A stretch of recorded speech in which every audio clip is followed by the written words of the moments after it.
All right, Project Yellow Book. Dun dun dun dun dun dun dun dun dun dun dun dun dun. Remember that song? It was like from. Yeah, this was from Ross for $5.99. Dude, I gotta tell you, Ross sometimes slaps. Oh, the best. It really does. Oh, Marshalls, Ross, all of them. I'm never paying go in full there. price. I don't like paying full price. Always, the only problem I have with Ross is you just know, and I don't know if it's the culture there or what it is, but it would surprise me, but it's very rare that you do find any type of customer service. None. Even it's like a hassle for them to ring you up. Well, why? I don't want to ring you up for something that's $2. Yeah. Home Goods, on the other hand, Yeah. every time I've gone there, the one over by Whole Foods, Home Goods. Do you need a cart, sir? Yeah. They're all seem to be a little bit more. It's like a culture thing. Yeah, don't hand me a cart. I know how much that costs. But even Whole Foods, since Amazon's took over, it's kind of has that ride or die like Amazon type. Yeah, it does. It kind of has that view. Like the employees are like, I don't know if it's just us interpreting that upon them because we're like, oh, these are Amazon employees. They're probably almost dead. No, they seem relatively happy. Yeah, there's some controversy right now with Amazon. Wow, what's going on? Oh, with the whole, only wanting them to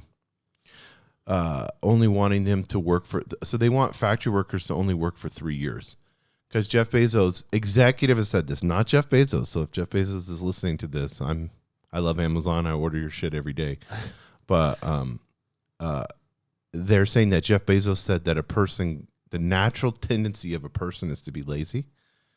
And that after a factory worker on the floor, after about 3 years, they're useless. So I think New York Times came out with it or something like that. But what they're saying now is, and we need to be careful with everything that's going on now, is they're saying majority of people that are on the factory floor are brown. So is Jeff Bezos a racist? But we could play this the rich witch shit. Yeah, that's exactly what it is. Yeah, so this racial appropriation or whatever. So everything goes back to. I was looking at one yesterday, and they were showing these people, and they were like white men, and they had like a chastity belt on. That was close. I know you almost died there with your coffee. Oh my god! I literally spilled none of it on me. How is that possible? I don't know. Maybe you were in a vortex. White men with a chastity belt. Yeah, and they had like things over their mouth or whatever, and they were like, we're the problem for racism. We're the white supremacists. No, they weren't. They were just regular white males, but because of their you're saying because they don't speak up, because of their privilege and all that stuff. Yeah, you're privileged and you don't. Yeah, speak you're up automatically white, so you're the problem. Wow, that was so I just but I mean, I'm not meaning to get into that, but whenever you look at things that are blue. Let's stay with color.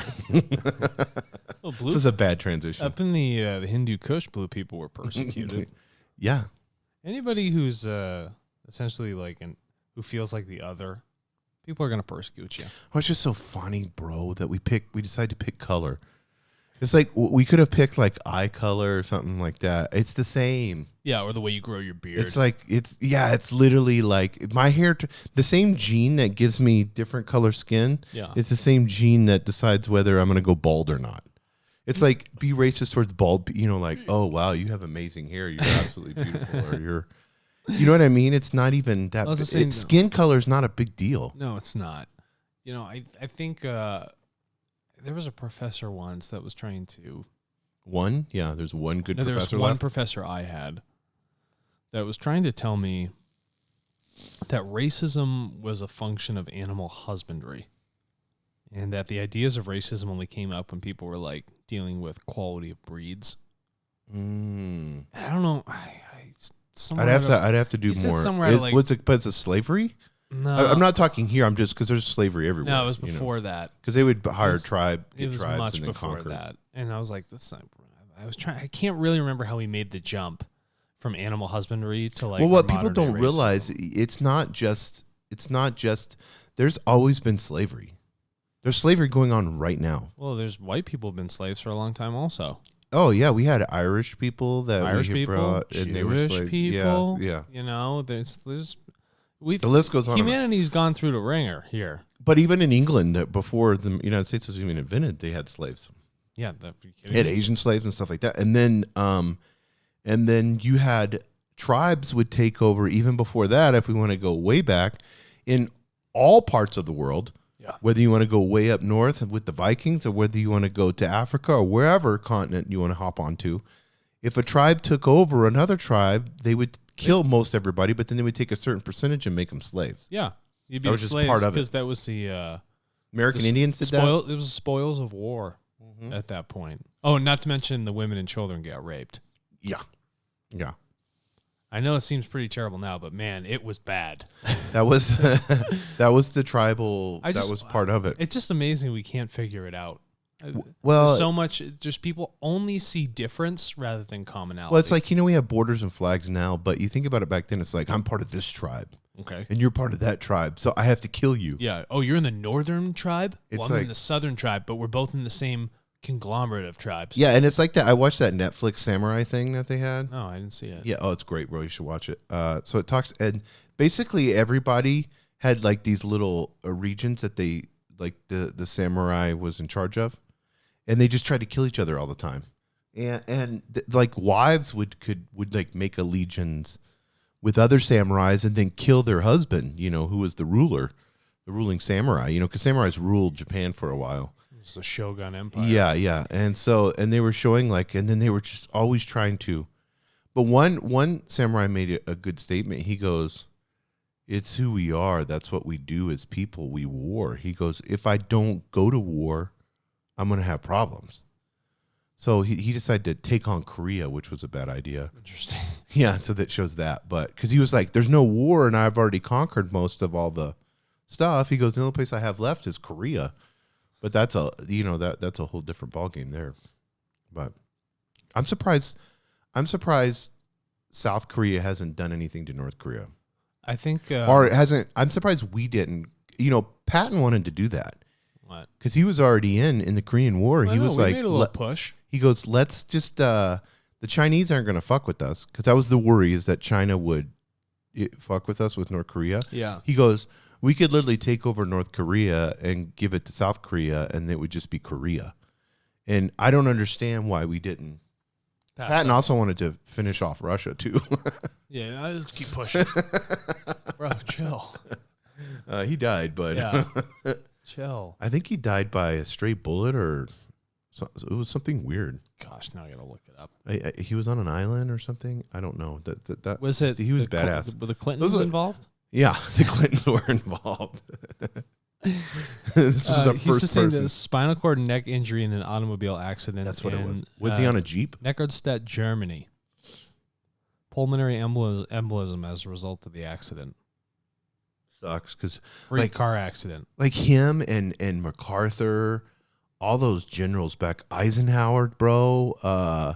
Who else was a great? There just was like, because I've read a lot of books about them. Yeah. They were just like astute, intelligent, morally good people. I mean, they were patriotism for the country and killing people that way. But whether you believe in the military-industrial complex, but it's like, where are these men at nowadays that are like them? It shouldn't be. What's wrong with a man holding a door for a woman?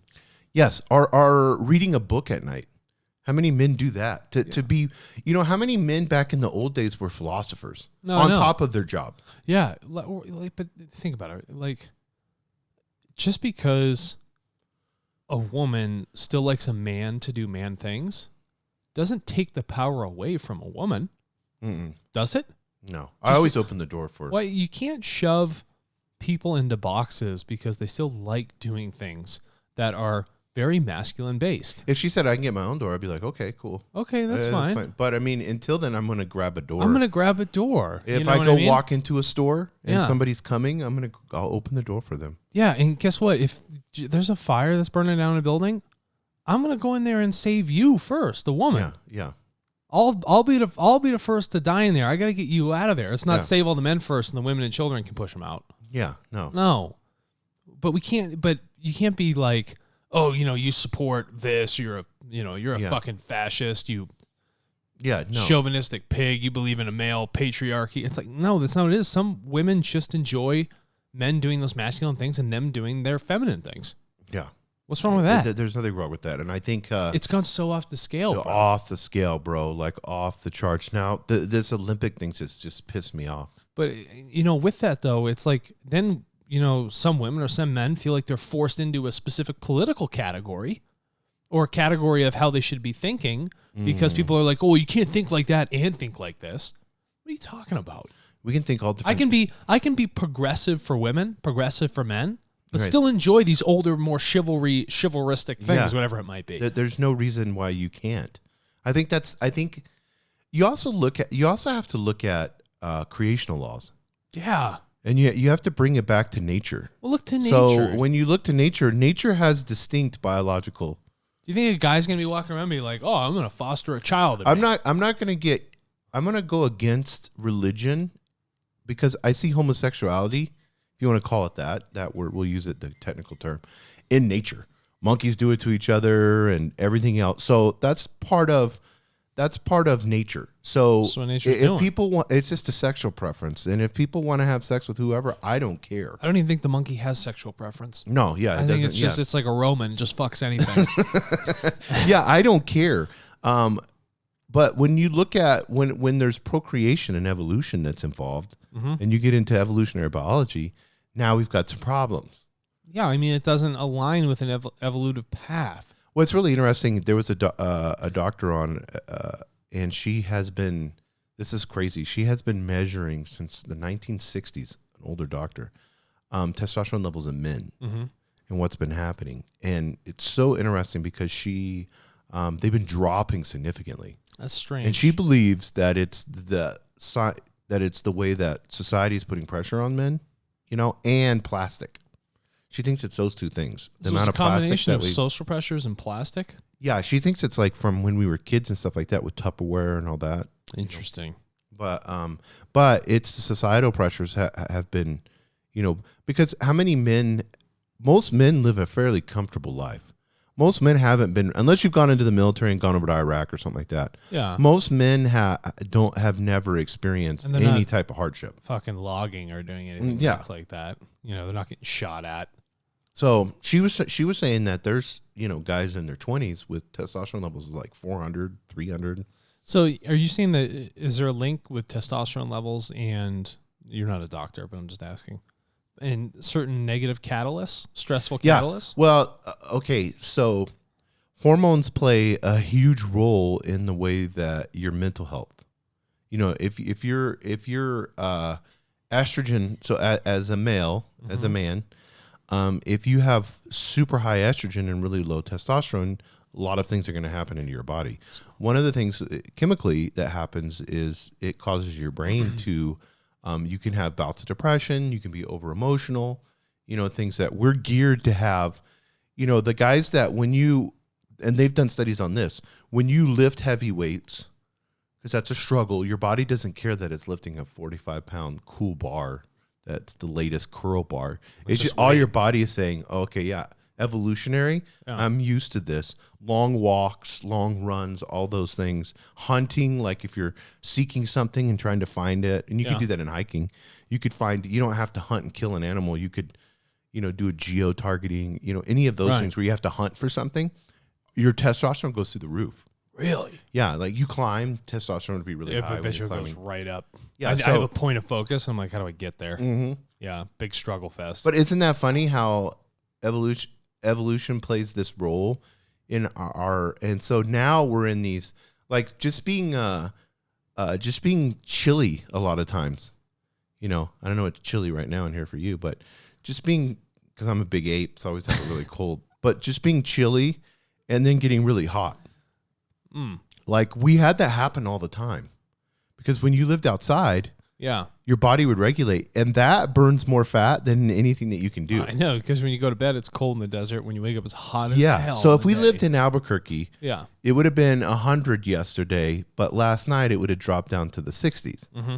So 58, 60. So if you had no blanket or anything, you would be extremely cold. Very cold. So you may be like shivering a little bit, but you would shiver for a few hours. Mm-hmm. So your body would be like, it's working. These are all micro twitches of the muscles. Yeah, exactly. And so you see what I'm saying? I think it's an unjust claim to say that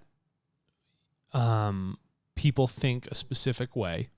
Because it's putting people in boxes, bro. Right. So what happens is people that have put themselves in a box want to put others in boxes and don't want to see flexibility or adaptation in people's perspectives or mindsets. And it doesn't make them not progressive because they have a preference towards these things. Well, it's just this woke culture, but that's a religion and a belief. Well, it's a religion and a belief. If you can't go to nature and look at it and understand it and see it for your own eyes, then it's a belief. You just created a belief system. Yeah, it's just dogma. And no matter if it's far right or far left, they're all fucked up. Both of those are belief systems. It lacks balance. Frankly, they scream for acceptance, but they have none. They have none. It's the same. Anybody it's who the same runs that religion cult, that says God is love, and then they kill people because you don't love their God. Yeah, that's precisely correct. And then it's frankly it's a little hypocritical, and I think it's unjust. Well, we got 10 minutes to do to start our episode because we rant all the time. That's the latest in our interpretation of the news. Thank you for allowing me to This is for entertainment purposes only. Yeah, entertainment purpose. EPO. God, Alexander just wants to open a door for his woman. Yeah. Fuck. What's wrong with that? Does she bitch at you if you don't do it? No. Or no, but there's some things where she's like, She doesn't care. Or is she feminine or doesn't? Well, she's like, no, she's strong as shit, but it's just like, Alex, you chop the wood, you do this. I've seen you have a couple black eyes. Yeah. I kick the shit out of you. I get wailed on. It's terrible. Yeah. When I first met her and then she was talking about, we went to a restaurant, she was talking about like working out and stuff like that. Yeah. Instantly, in my mind, I thought she was a kickboxer. Isn't that funny? Yeah, I thought she did like martial arts or something. No. Like kickboxing. Well, you'd look at her and be like, or Muay Thai or something like that. Yeah. No, I mean, she's strong, pretty fearless, but she still has a preference for me doing I think things. she would love that. Oh, yeah. Oh, I don't want to train her. That would not be good. Things would be deeply out of balance. Oh, yeah, because if you just train... I'd be hopeless. I'd be hopeless. If you're a woman and you train for 2 years martial arts, you can kick any majority of any guy's ass. Yeah. If they get a hold of you and they're really strong, you may have a problem. It's all those high estrogen boys. But still, you could move around, dude. I like MMA, UFC, women fighters. They can kick any guy's ass. Oh, I wouldn't want to fight them. No, I'll tell you that. There's a Russian one, Valentino Shavatsky. I always pronounce her name wrong. She's like so precision, just knocks every girl out. You know, she could literally kick me in the head right now and knock me the fuck out. That'd be the last of Jason. Yeah. Incoming. Oh yeah, just hearing her kicks and they snap so hard. It's like, pow, oh man, pow. Just feeling that hit you? No, thank you. Just thinking that she just kicks you in the stomach. Or on the calf or on the leg. You're done. Amanda doesn't need to be trained. I think she would love that. I think she would she like probably go full would, into but it. we don't need to be doing that. Okay. I'll bring it up next time I see her. She'd come home, she'd be like, Krav Maga. I'm like, what? And she's like twisting my arm back. I'm like on the ground, Here, let me go in my full guard. Yeah. I walk in the house. She's in like a judo thing. What is it? The get up. She has a gi on. The gi. Yeah, she's wearing a full gi. That's funny. Okay, Project Bluebook. If you better make dinner or there's going to be hell to pay. You get a flying elbow. That's right. Alexander. She like turns around. There's like a huge embroidered lion on her gi. Yeah, I gotta go. Yeah. This is terrible. She's like, let's go to Thailand and train for a while. No, I'm all good. I've always thought that was so cool to go there and guys do that. You go there and you live there really simply. And I think it's cool. And they train. They're ruthless. They train like 3 times a day. Project Bluebook investigation. Oh, you want to talk about that? You want to talk about Lonnie Zamora? Yeah, Lonnie Zamora, and we're going to get into Dr. J. Allen Hynek. So he was ordered by Hector Quintanilla to investigate the site for Project Bluebook within the days of the incident. So when you look at Project Bluebook, within the days of the incident, he arrived on Wednesday, April 29th, 1964. Because I think we need to do a backstory about Dr. J. And then J. Allen Hynek. And then he was ordered. So was Hector Quintanilla work for the government? Why was he ordered? Yeah, so we're going to look him up in a second. So Project Bluebook, there was a time we had all these sightings that were going on, and there was immense pressure from the public to get answers. So a disinformation campaign comes out by the United States government. They hire a panel of the world's top people to essentially debunk or look for hoaxes. But in doing so, nothing makes the legitimate mark. None of the stuff has any weight to it. But they put together this massive report that then gets published to the public, which is called Project Bluebook. And this started in 1952 and really ended around the 70s, right? So let's look here. Is this like FBI X-Files? Yeah, but the thing is, they were all just like this stuff. You did everything you can to manipulate it and not really look at the evidence to say it was not legitimate. It's pretty much, okay, the public wants this, but we want to continue to keep covering it up. So let's look like we're putting time and attention into it when we're really not. Okay? So thousands of UFO reports were collected, analyzed, and filed as a result of the Condon report, which concluded that there was nothing anomalous about UFOs. Are you kidding me? Not one thing is anomalous about Thousands a UFO. of sightings. Yeah. And it's nothing. Nothing. Absolutely nothing. How can that possibly be? And isn't it funny how we've transitioned now where the government up until the 70s was like nothing anomalous, and now 2020 hits. Yeah, there are UFOs. They're called unidentified, aerial phenomenon, UAPs. WAPs or something like that. Yeah. WAP. Nice.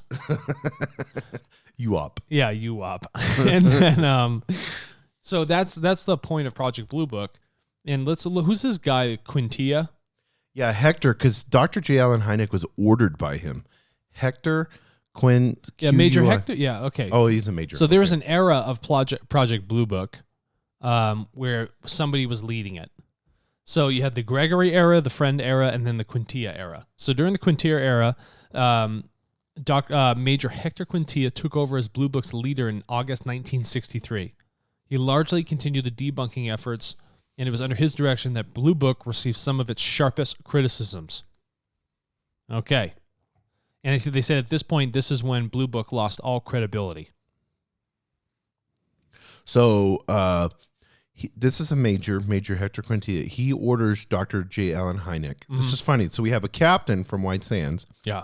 It probably got up through the ranks to this Major Hector. Major Hector. And then it went. So this is interesting. Perhaps the most compelling aspect of this case is that indentations were left on the ground where the Zamora sighted the landing craft. The tracks were inspected by Dr. J. Allen Hynek and were cataloged by Project Bluebook, which officially determined case as unidentified. What is unidentified about it? I think that's a stupid term. The guy standing there looking at a white egg-shaped craft with two people in jumpsuits that are white outside of it, book in the inside. The thing's got takeoff thrusters, and it's got 4 legs that left indentations in the ground, and it burnt the sagebrush. He even said that there was a red symbol on the side. What is unidentified about? Everything about that sounds identified to me. Does it not? Well, you also had, and we'll find out later, but there was eyewitnesses and stuff like that. But this is interesting. While collecting soil samples... This is really wild. Yeah, go ahead. Hynek cut his finger by touching one of the burnt bushes. The cut drew blood and eventually became infected.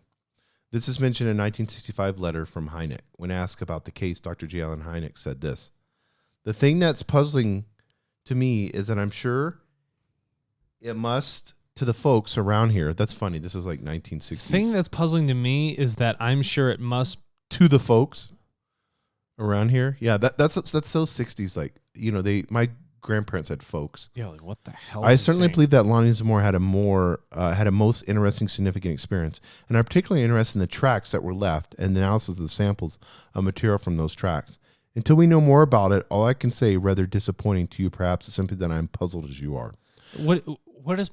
I got to tell you, what's so puzzling? Is it puzzling for you because you weren't there and you didn't see it?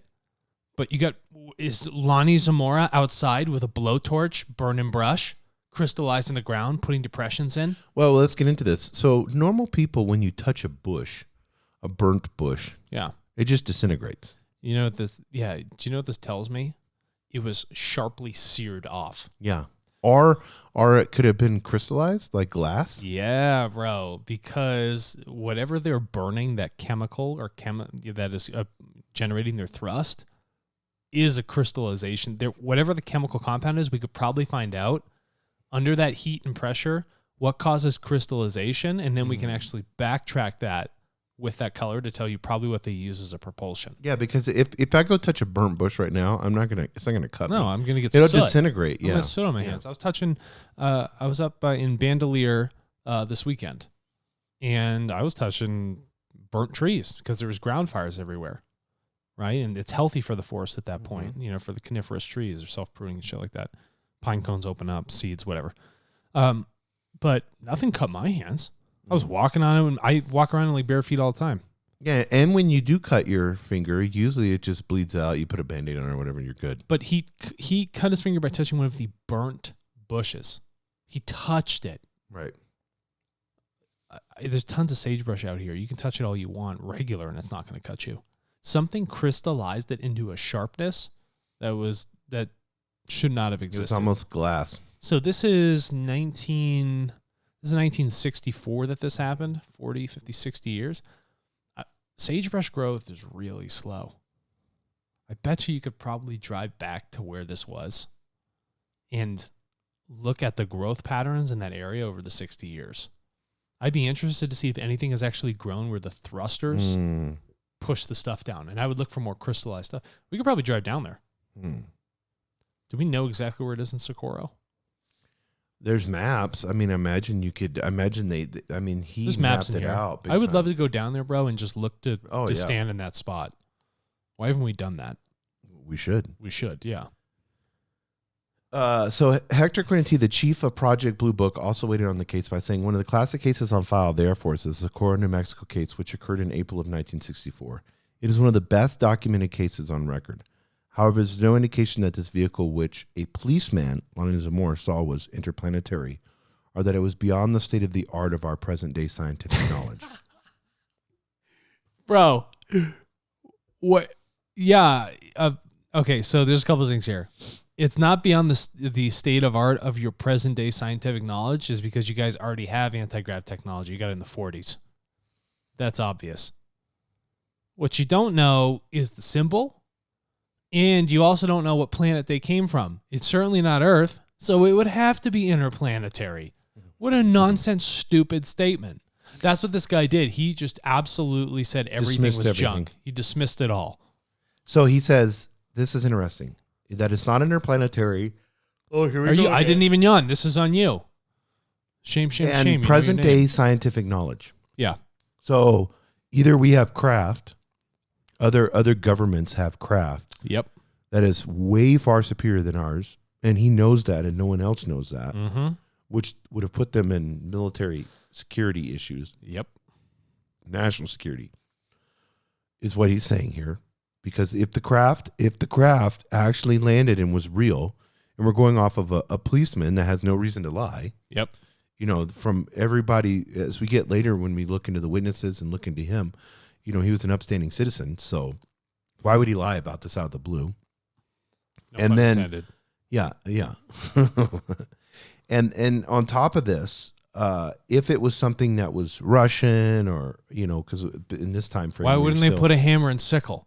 Yeah, exactly. Why would they put a reverse red V with lines on it? Why would you do a hammer and sickle? You'd be screaming from the rooftops that you're the Russians flying around in your anti-grav machines, egg-shaped machines. I also think we're missing a part of this, and this is just a theory on my end, is that things don't have to be interplanetary. We have dimensional issues where things can pop in and out of dimensions, and we also have things that are still underground here on Earth. Bro, you're speaking my lingo. And things that are under the sea. Most of the sea is unexplored. People don't realize it's legitimately unexplored. No, but you're right, though. And then every time we explore a new area, we find a new species of a fish or an eel or something. Right. So it doesn't have to be, it could be from here. Yeah, and if Tesla was down at the Philadelphia experiment, they could make a whole fucking naval ship disappear interdimensionally. Yeah. Why couldn't they do this with a little egg-shaped craft a couple million more years advanced than us? Well, we know we're Atlantean and that whole area and all that, and then you have the Bermuda Triangle where things are warping in and out of, that stuff's proven. Who knows where these guys came from? Yeah, I mean, we don't know where they came from. How do you know they didn't come from the Tibetan Plateau? But my question is, does Hector know, being a major in the government, do you think he knows that they came from? Do you think? Oh, do you think he's so direct in the statement to say that they're not interplanetary because he knows they're not interplanetary? Because they're from here. Yeah. No, they live underneath the Earth's crust. Yeah, and scientifically, these guys, we've been following these people in Antarctic. Yeah, no, that's my point. Yeah, we've been following this so long that we know that that's their spacecraft, that's their symbol, and we've had other sightings of this too. Maybe the public viewed it as dismissal, but he was just like, no, these guys aren't interplanetary. I won't tell you anymore, but they're not. He said it in a way that. Yeah. So, because he said present day scientific knowledge. So, it's just, to me, that could be interpreted lots of different ways, but I think he was just using it as a dismissive statement, but yeah, and to sound important, but we're just trying to make it more interesting. But it could be, I mean, could people live in the ocean and we've never seen or heard of it? Could it be like a Bigfoot thing? Of course. It'd be more so than Bigfoot. How many? Because the ocean hasn't even been. How many ocean species we don't even know about? Exactly. I remember I used to do oceanographic studies, like checking on species and stuff like that. Dude, I'd pull stuff up and be like, what in the hell is that? Well, they discover new species every day. That's my point. And we don't have, because of funding, there's not. If there was thousands of ships out there every day pulling stuff up there would just be thousands of new species every day. It'd just be in correlation to the amount of scientists that we have out there. Right. We don't have a lot out there. No. How many science vessels are out there right now? 30 maybe? Not that many. Yeah. No, especially in that rich guy that just bought that boat to do some studies. And apart from that, I can tell you our video has gone as dark as the ocean depth because we have gone way over. Okay. Thanks.